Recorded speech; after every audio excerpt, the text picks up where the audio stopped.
অসহযোগ আন্দোলন ঘিরে রীতিমতো তাণ্ডব চলেছে সিরাজগঞ্জে। এনায়েতপুর থানায় ঢুকে 13 পুলিশ সদস্যকে হত্যা করেছে দুর্বৃত্তরা।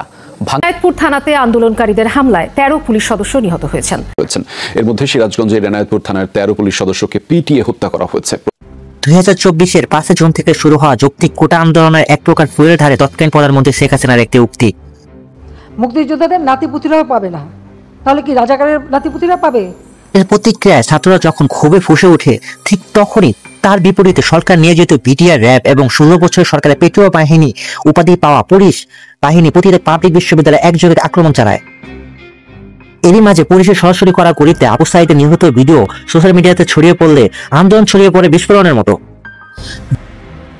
দিশেহারা হয়ে স্বৈরাচারী শেখ হাসিনা সরকার দেশ জুড়ে কারফিউ জারি করে এবং ইন্টারনেট বন্ধ করে দেয়।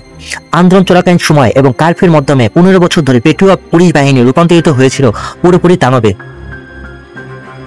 দিনে নাটক, রাতে আটক, আন্দোলন থেকে বিনা কারণে গ্রেপ্তার, হত্যা, গণহত্যা, অপহরণের মাধ্যমে পুলিশ বাহিনী যেন জনগণের রক্ষাকারী নয়, বরং রক্তপিপাসু কোনো ভয়াবহ জন্তুতে পরিণত হয়েছে।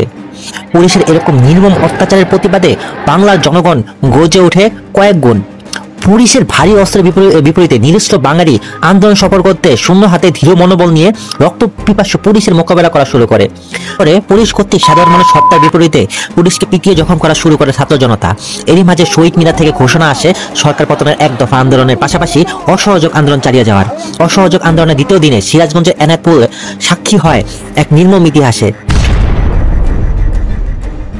অসহযোগ আন্দোলন ঘিরে রীতিমতো তাণ্ডব চলেছে সিরাজগঞ্জে। এনায়েতপুর থানায় ঢুকে 13 পুলিশ সদস্যকে হত্যা করেছে দুর্বৃত্তরা। এনায়েতপুর থানাতে আন্দোলনকারীদের হামলায় 13 পুলিশ সদস্য নিহত হয়েছেন। এর মধ্যে সিরাজগঞ্জের এনায়েতপুর থানার 13 পুলিশ সদস্যকে পিটিয়ে হত্যা করা হয়েছে। ঘটনার দিন সকাল 10টায় প্রথমে এনায়েতপুর থানায় কেজি মোড়ে এলাকায় একদল লোক মিছিল ও বিক্ষোভ শুরু করে এবং থানার ভিতরে ইট পাটকেল নিক্ষেপ করে। প্রথমবারের মতো পুলিশ সহজে তাদের প্রতিহত করতে পারে, কিন্তু পরের বার তারা দ্বিগুণ শক্তিতে থানা লক্ষ্য করে ইট পাটকেল নিক্ষেপ করা শুরু করে। এর বিপরীতে পুলিশ কাঁদানো গ্যাস, টিয়ারশেল এবং রবার বুলেট মারা শুরু করে। আন্দোলনকারীদের সাথে সংঘর্ষ বাধে মুজিব সড়কের পত্তিতে পুলিশের হামলায় বেশ কয়েকজন বিক্ষোভকারী আহত হয় এবং রঞ্জু নামে একজন যুবক গুলিবিদ্ধ হয়ে মারা যায়। এর কিছুক্ষণ পর স্থানীয় বিএনপি, জামায়াত এবং ছাত্রদের বড় একটা অংশ একযোগে থানা লক্ষ্য করে ইট পাটকেল নিক্ষেপ করা শুরু করতে থাকে। এই সময় কাঁদানো গ্যাসের, টিয়ারশেল এবং রবার বুলেট মেরেও কোনো লাভ হয়নি। এরই মধ্যে বিক্ষোভকারীরা থানা ভাঙচুর সহ পুলিশের উপর আক্রমণ করা শুরু করলে দায়িত্বরত 40 জন পুলিশ সদস্য যে যার মতো দৌড়ে বেড়ানোর চেষ্টা করে।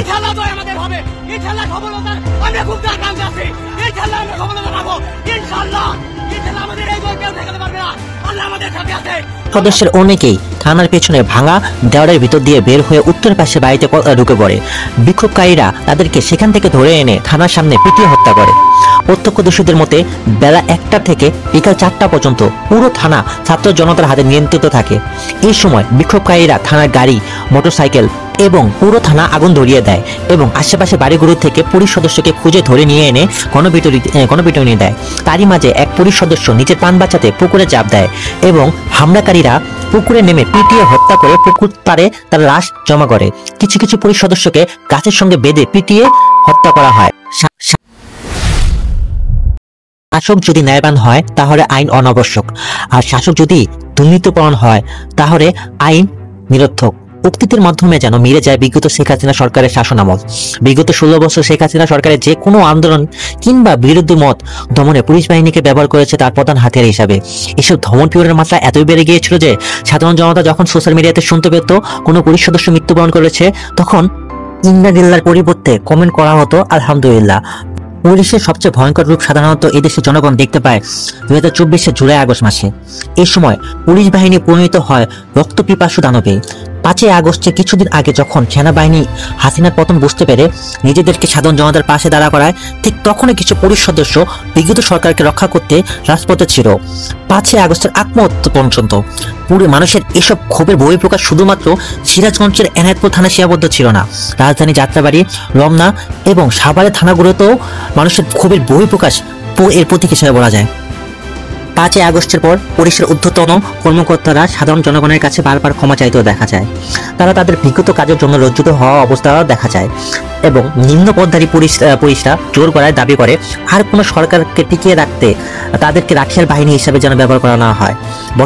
বর্তমানে প্রধান উপদেষ্টা পুলিশ সংস্কার কমিশন গঠন করেন, যার প্রধান হিসেবে দায়িত্বে রয়েছেন সাবেক স্বরাষ্ট্র ও জনপ্রশাসন সচিব সরফরাজ হোসেন। এই সংস্কার কমিটির কাছে দেশের মানুষ এমন এক পরিবেশ দেখতে চায় যে হবে দুর্নীতিমুক্ত। তাদের প্রধান কাজ হবে সাধারণ জনগণের জানমাল হেফাজত করা, কোনো দলীয় বাহিনীর এজেন্ডা বাস্তবায়ন না করা। দেশের মানুষ যেন আর কোনোদিন পুলিশকে গণশত্রুতে পরিণত না করে সত্যিকারের বন্দী হিসেবে বিবেচিত করতে পারে। তারা যেন কোনোদিন জনগণের মুখোমুখি নয়, বরং পাশাপাশি দাঁড়ায়।